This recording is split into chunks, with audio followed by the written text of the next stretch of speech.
জমা, চম্পা, চামেলি, তোমরা আমায় বাধা দিও না। তোমরা জানো মাঝে মাঝে আমার বিয়ে করতে ইচ্ছে করে।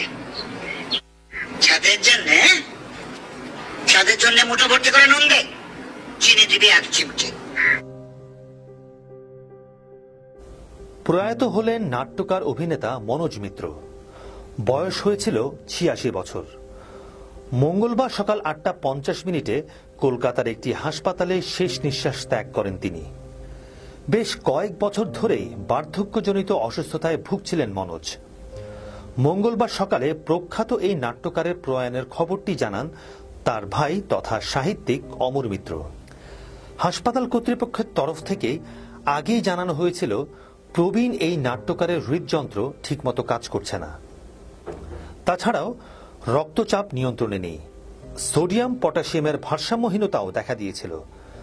প্রবীণ অভিনেতার চিকিৎসার জন্য মেডিকেল বোর্ড গঠন করা হয়েছিল, কিন্তু চিকিৎসকদের সব চেষ্টা ব্যর্থ করে প্রয়াত হলেন মনোজ মিত্র। মনোজের জন্ম ১৯৩৮ সালের ২২ ডিসেম্বর অবিভক্ত বাংলার সাতক্ষীরা জেলার ধুলিহর গ্রামে। ১৯৫৮ সালে স্কটিশ চার্চ কলেজে দর্শন বিভাগ থেকে স্নাতক হন তিনি। এই কলেজে পড়ার সময় নাটকের সঙ্গে ওতপ্রোতভাবে জড়িয়ে পড়েন তিনি। সে সময় তিনি সঙ্গী হিসেবে পেয়েছিলেন বাদল সরকার এবং রুদ্রপ্রসাদ সেনগুপ্তদের। পরে কলকাতা বিশ্ববিদ্যালয় থেকে দর্শনে স্নাতকোত্তর ডিগ্রি অর্জন করেন মনোজ। গবেষণাও শুরু করেছিলেন।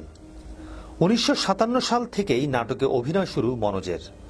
১৯৭৯ সালে তিনি সিনেমায় অভিনয় শুরু করেন। রবীন্দ্র ভারতী বিশ্ববিদ্যালয়ের নাট্যকলা বিভাগের অধ্যক্ষ হিসেবে যোগ দেওয়ার আগে বিভিন্ন কলেজে দর্শন বিষয়ে শিক্ষকতা করেছিলেন তিনি। তার প্রথম নাটক মৃত্যুর চোখে জল লেখেন ১৯৫৯ সালে, কিন্তু ১৯৭২-এ চাকভাঙা মধু নাটকের মাধ্যমে তার খ্যাতি ও পরিচিতি বাড়ে। ওই নাটকটি নির্দেশনা দিয়েছিলেন বিভাস চক্রবর্তী। মনোজের প্রতিষ্ঠিত নাট্যগোষ্ঠীর নাম সুন্দরম। মাঝে সুন্দরম ছেড়ে ঋতায়ন নামে একটি দল গড়লেও কিছুদিনের মধ্যে সুন্দরমেই ফিরে আসেন তিনি। অবসন্ন প্রজাপতি, নীলা, মৃত্যুর চোখে জল, সিংহদ্বার, ফেরার মতো একাধিক দর্শক সমাদৃত নাটকের সঙ্গে জুড়েছিল মনোজের নাম। তপন সিংহ, তরুণ মজুমদার, বাসু চট্টোপাধ্যায়ের একাধিক ছবিতে অভিনয় করেছিলেন মনোজ। সত্যজিৎ রায়ের পরিচালনায় গণশত্রু এবং ঘরে বাইরেতেও অভিনয় করেছিলেন তিনি। তাছাড়াও মূলধারার একাধিক সিনেমায় পরিচিত মুখ হয়েছিলেন মনোজ। নেতিবাচক চরিত্রে অভিনয় করেও দর্শকদের শ্রদ্ধা এবং সম্ভ্রম আদায় করে নিয়েছিলেন তিনি।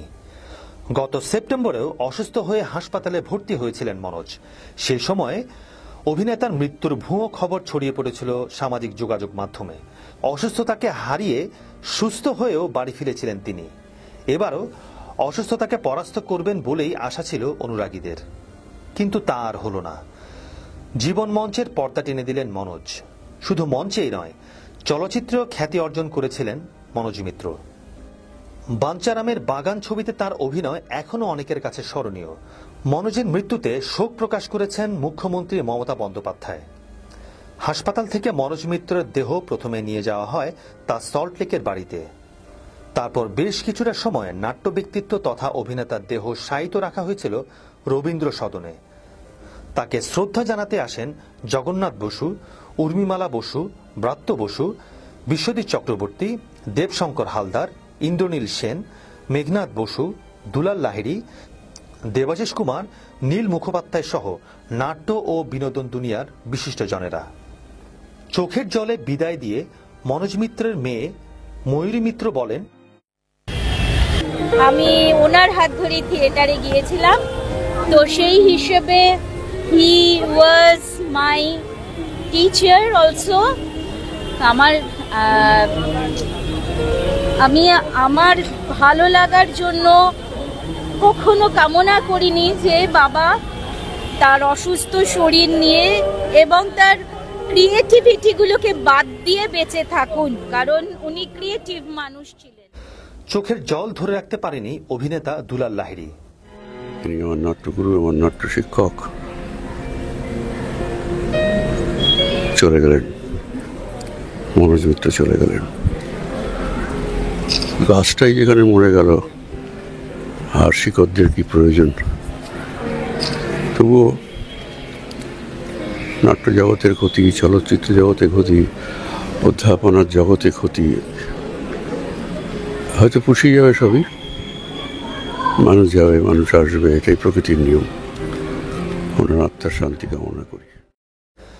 বাচিক শিল্পী উর্মিলা বসুর কাছে শিল্পী মনোজ মিত্র ছিলেন অলরাউন্ডার। তিনি বলেন, অলরাউন্ডার চলে গেলে সবকটা ফিল্ড খালি হয়ে যায়, তবে মনোজদার মতো মানুষ চলে গেলে সবকিছু খালি হয় না। তারা কাজ রেখে গিয়েছেন। মনোজদা চলে গেলেন, একজন স্নেহ করার লোক চলে গেলেন। লোকটার কথাও একটা মায়ের মতো ছিল। মনোজদা চলে গেলেন মানে আমার অনেকটা জায়গা খালি হয়ে গেল। অভিনেতা প্রদীপ ভট্টাচার্য জানান, মনোজদা নাটক থেকে তপন সিনহার হাত ধরে সাজানো বাগান হয়ে গেল বাঞ্ছারামের বাগান। তার অনেক পরে আরেকটা স্ক্রিপ্ট তৈরি হলো ইন্ডাস্ট্রিতে, বাঞ্ছা এলো ফিরে, যেটা ইউটিউবে এখনো আছে। এবং সেই বাঞ্ছা দায় বর্তালো আমার। এরপর গাড়িতে করে মরদেহ শেষকৃত্যের জন্য নিয়ে যাওয়া হয় কেওড়াতলা মহাশ্মশানে। Sheikh Raihan, channel RA news desk.